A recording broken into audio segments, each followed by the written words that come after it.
Chapitre 6. Le nouveau plan de grand-mère. Une semaine plus tard, grand-mère est revenue chez elle de l'hôpital. Elle avait changé d'avis. Elle avait renoncé à l'idée de se débarrasser des sorcières du monde.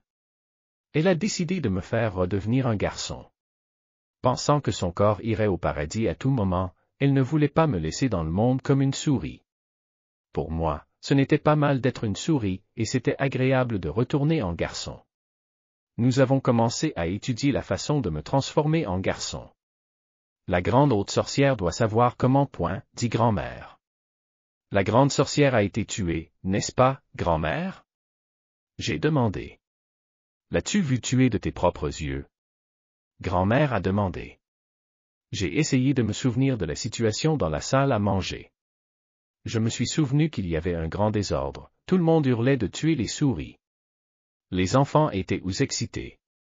Je me suis souvenu de gens chassant des souris mais jamais vu une souris tuée. Grand-mère, tu as raison, je n'ai vraiment jamais vu une souris tuée, j'ai seulement vu des gens chasser les souris. Et nous sommes partis dans le chaos. Si la grande sorcière est encore en vie, elle doit vivre autour de l'autel avec ses autres sorcières. Ils doivent attendre une chance de redevenir des gens. Mais sans l'aide humaine, elle ne réussirait pas.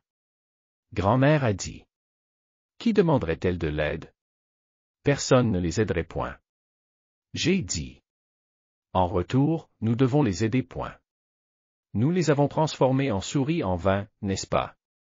Notre lutte contre les sorcières est à long terme, et nous devons parfois coopérer avec elles pour notre bénéfice.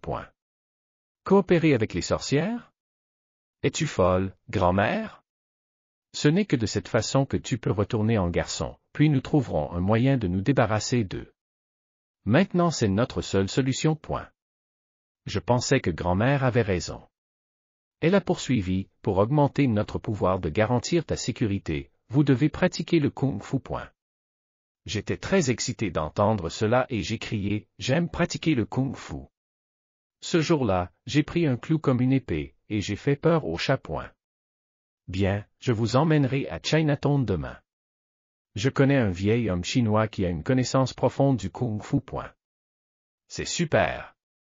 J'étais tellement content d'avoir pratiqué le kung-fu comme Bruce Lee dans les films.